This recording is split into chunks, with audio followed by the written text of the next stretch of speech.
Oi pessoal do YouTube, hoje a gente vai fazer algumas questões de física da FUVEST 2019, primeira fase. Mas antes eu vou pedir para vocês se inscreverem no nosso canal, curtirem e compartilharem o vídeo. Em uma garrafa térmica são colocados 200 gramas de água a temperatura de 30 graus Celsius e uma pedra de gelo de 50 gramas a temperatura de menos 10 graus Celsius. Após o equilíbrio térmico, o que vai acontecer? O enunciado quer saber o que acontece, qual a temperatura de equilíbrio, né? Se o gelo todo vai derreter, se não vai derreter. Então vamos ver aqui primeiro quanto de calor eu tenho disponível no sistema. Como eu faço isso? Bom, eu imagino que a parte líquida, aos 200 gramas de água, vão ser resfriados até 0 graus Celsius. Então, eu vou ter aqui o calor disponível da água igual a 200 vezes o calor específico da água, que é 1, vezes a variação de temperatura, 0 menos 30. 0 é a temperatura final, 30 é a temperatura inicial. Eu vou ter aqui, então, menos 6.000 calorias. Esse menos aqui significa que a água líquida vai perder calor, tá bom? Por isso é negativo. Agora vamos ver quanto que o gelo precisa de calor para esquentar de menos 10 a 0 e para derreter completamente. Então vamos lá. A gente vai ter o calor do gelo, vai ser igual a 50 vezes o calor específico do gelo, que é meio, vezes a variação de temperatura, temperatura final 0, menos a temperatura inicial, que é menos 10. Então, esse é o calor que ele precisa para esquentar até 0 grau. Agora, a gente soma o calor que ele precisa para derreter completamente. Então, a gente vai derreter 50 gramas de gelo e o calor latente de fusão do gelo é 80 calorias por grama, tá bom? Isso aqui vai dar pra gente 50 vezes meio vezes 10, porque aqui menos com menos é mais 50 vezes 80. Meio vezes 10 é 5, então a gente tem 50 vezes 5, que é 250, mais 50 vezes 80, que é 4.000. Então, o gelo precisa de um total de 4.250 calorias para esquentar até 0 grau e derreter completamente. Percebam que o sistema pode oferecer mais energia do que o gelo precisa. Isso significa que a temperatura de equilíbrio está acima de 0 graus Celsius. Então, a gente já pode cortar duas alternativas. A letra D, que fala que nem todo o gelo derreteu e a temperatura é 0 graus Celsius de equilíbrio. A gente viu que dá para o gelo derreter inteirinho. E a E também, que fala que o gelo não derrete e a temperatura é menos 2, tá? Então, a gente ficou com 3 alternativas aqui. Agora, a gente precisa calcular a temperatura de equilíbrio. Então, o calor total do sistema vai ser igual a 200 gramas de água líquida vezes 1, vezes a temperatura de equilíbrio, que vai ser a temperatura final, menos 30, que é a temperatura inicial da massa líquida, mais todo esse calor aqui que o gelo usou, 4.250, mais o calor que a massa, agora líquida, que era de gelo, usou para esquentar até a temperatura de equilíbrio. Então, aqui a gente já estava em 0 grau, então a temperatura inicial aqui desse trecho é 0 grau, tá bom? Isso daqui é igual a zero. Por quê? Porque é um sistema isolado, tá? Não tem troca de calor entre o ambiente e o sistema. Então, todo o calor que está dentro do sistema, ele permanece ali, tá? Não tem troca de calor, não tem perda, nada.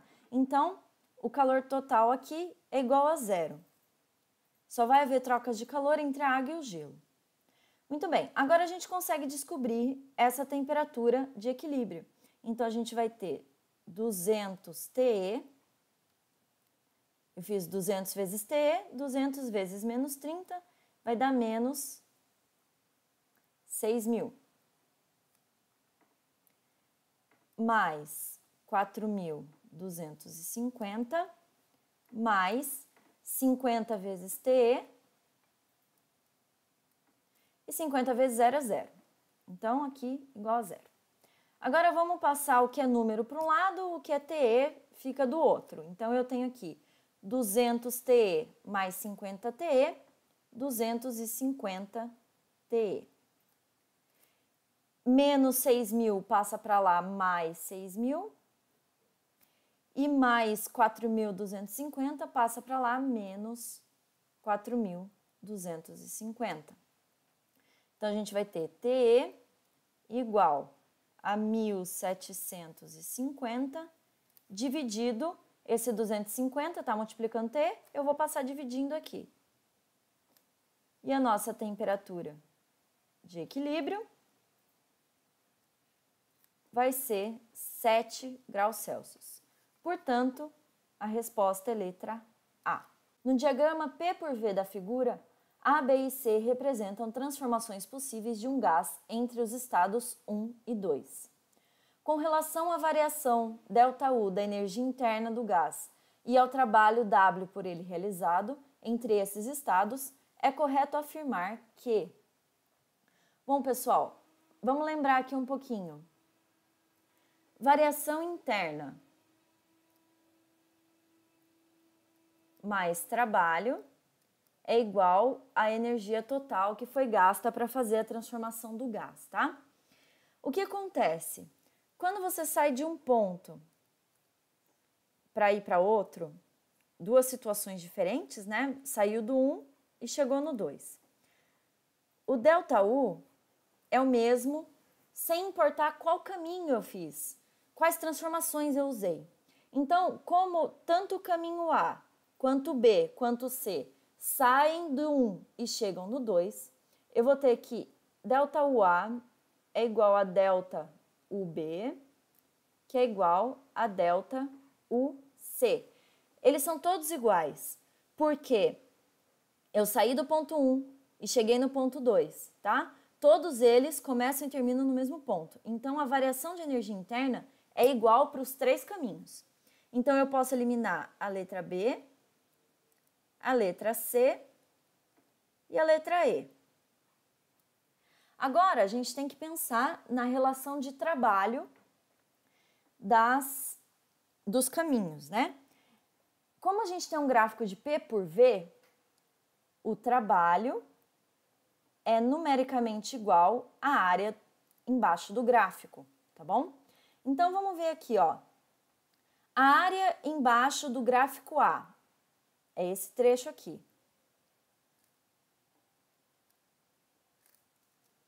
A área embaixo do gráfico B é isso aqui.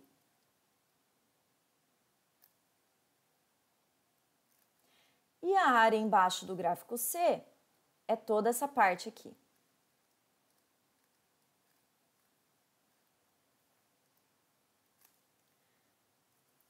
Observando as áreas, dá para a gente ver que a área de C é maior que a área de B, que é maior que a área de A.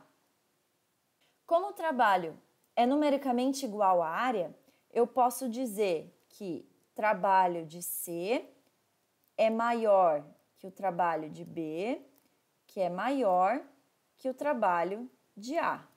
Portanto, isso já dá para a gente a resposta letra A. Três amigos vão acampar e descobrem que nenhum deles trouxe fósforos. Para acender o fogo e fazer o almoço, resolvem improvisar e prendem um pedaço de filme plástico transparente num aro de cipó.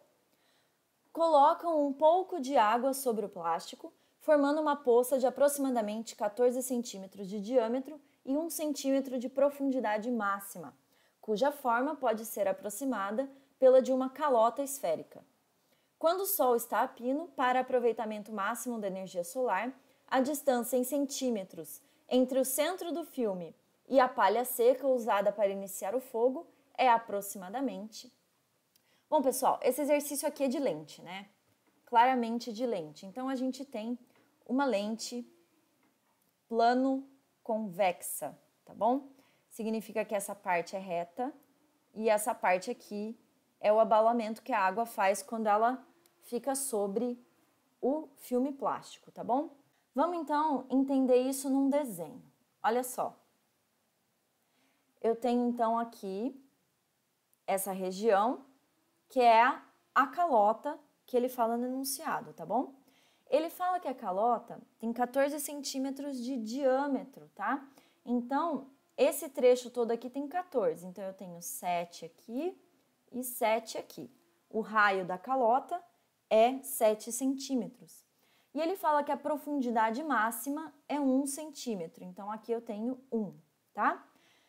O que acontece? Eu tenho que descobrir o raio de curvatura, por quê? Olha só, ele dá a formulinha pra gente aqui, 1 sobre F igual a N menos 1, 1 sobre R. N é o índice de refração, ele dá pra gente o da água, 1,33, porque a nossa lente é água, né? E ele fala também aqui que ele quer aproveitar ao máximo a energia solar. Isso significa que todos os raios que passarem por essa lente vão entrar paralelos e vão se direcionar para o foco, tá bom? Então, no foco, o aproveitamento da energia solar é máximo. Então, o que a gente está procurando no fundo? No fundo, é o foco da lente, tá bom? É esse F aqui. Por isso que eu tenho que descobrir o raio de curvatura, tá? E o raio de curvatura nada mais é do que o raio do círculo que gerou a lente, tá bom? Então, a gente tem que descobrir o R. Aqui é o centro do círculo, tá? Então, eu tenho o R do círculo. Isso tudo aqui também é R do círculo, então eu vou ter esse trecho aqui de dentro, R menos 1, tá? Aqui eu tenho um triângulo retângulo, tudo bem?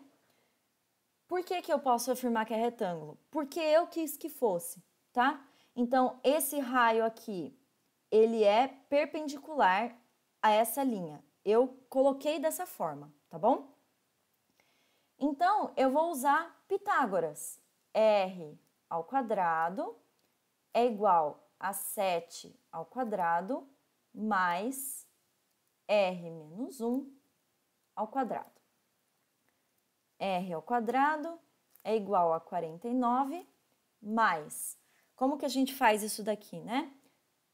É o quadrado do primeiro, menos, porque tem um menos aqui, menos 2 vezes o primeiro vezes o segundo, que é 1, então é 2R mesmo, mais o quadrado do segundo. 1 ao quadrado é 1, tá? Aqui a gente pode cancelar esse R quadrado com esse R quadrado, e aí a gente vai ter, passando o 2R para lá, ele fica positivo, 49 mais 1, 50. Então, R é igual a 25 centímetros. Nosso raio de curvatura é 25. Então, eu volto aqui e substituo os valores na formulinha que ele passou. 1 sobre F é igual a N, que é 1,33, menos 1, vezes 1 sobre R, que é 25, que a gente acabou de encontrar. Então, eu vou ter 1 sobre F igual a 1,33 menos 1, que é 0,33, dividido por 25. Agora, o que eu vou fazer? Eu vou passar o F para cá, e o 25 e o 33, aqui para baixo. Então, eu vou ter F igual a 25 sobre 0,33. E isso dá aproximadamente 75 centímetros. Portanto, a distância que ele está perguntando para a gente é letra A. Um chuveiro elétrico que funciona em 220 volts possui uma chave que comuta entre as posições verão e inverno. Na posição verão, sua resistência elétrica tem o valor 22 ohms, enquanto na posição inverno é 11 ohms. Considerando que na posição verão, o aumento de temperatura da água pelo chuveiro é 5 graus Celsius, para o mesmo fluxo de água, a variação de temperatura na posição inverno em graus Celsius é... Bom, pessoal, aqui a gente tem o seguinte, circuitinho simples, tá? Então, para a posição verão, eu tenho a voltagem de 220 volts, uma resistência de 22 ohms. Para a situação inverno, eu vou ter a mesma voltagem e eu vou ter uma resistência menor, de 11 ohms. Muito bem, qual que é a corrente aqui na posição verão? A corrente vai ser 220 dividido por 22. Lembrando que U é igual a R vezes I. Então, I vai ser igual a U sobre R, tá bom? É isso que eu estou usando aqui. 220 dividido por 22 dá 10 amperes. Para a corrente do inverno, eu vou ter 220 dividido por 11, que vai dar 20 amperes. Agora, ele perguntou para a gente variação de temperatura, né? Então, a gente pode pensar no que macete. O calor, que é transmitido para a água, é igual a massa de água vezes calor específico vezes a variação de temperatura. Só que a gente não sabe qual é o calor, né? Mas a gente pode calcular a potência oferecida pelo sistema para cada um dos casos. Então, a potência no verão vai ser I, que é a corrente, 10, vezes U, 220. Isso daqui vai dar para a gente uma potência de 2.200 watts. E a potência de inverno vai ser igual a corrente vezes a voltagem, que vai ser 4.400 watts. Muito bem. Potência é energia sobre tempo. Essa energia aqui é a fornecida para a água, é o quê? É o que a gente está procurando. O ΔT, ele fala que é o mesmo fluxo de água. Eu vou considerar um tempo qualquer. Aqui, para ficar mais fácil para mim, eu vou considerar aqui um T igual a 1 segundo, tá bom? Então, eu vou ter, no caso do verão, 2.200 igual a Q do verão dividido por 1.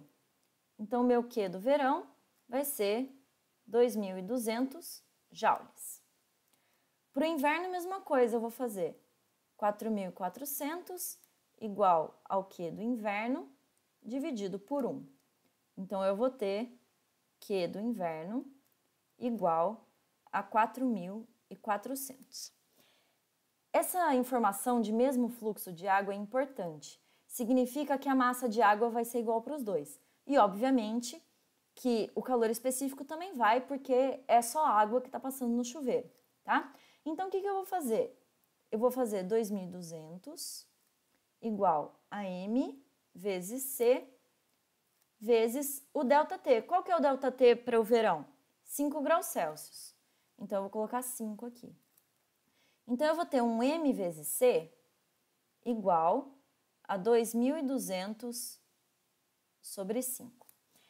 Isso daqui eu vou substituir no inverno. Então, eu vou ter 4.400 igual ao mesmo m vezes c, vezes a variação de temperatura, que é o que eu estou procurando. Então, a variação de temperatura do chuveiro no modo inverno vai ser 4.400 dividido por 2.200 sobre 5. Quando a gente divide por uma fração, é só multiplicar e inverter a fração. Então, vai ficar 4.400 vezes 5 sobre 2.200. Aqui a gente pode cancelar, né? Isso dividido por isso dá 2. E aí a gente vai ter 2 vezes 5, 10 graus Celsius. Portanto, a nossa resposta é letra C. Eu espero que vocês tenham gostado das resoluções. Peço novamente que se inscrevam no nosso canal, curtam e compartilhem o vídeo. Bons estudos e até a próxima!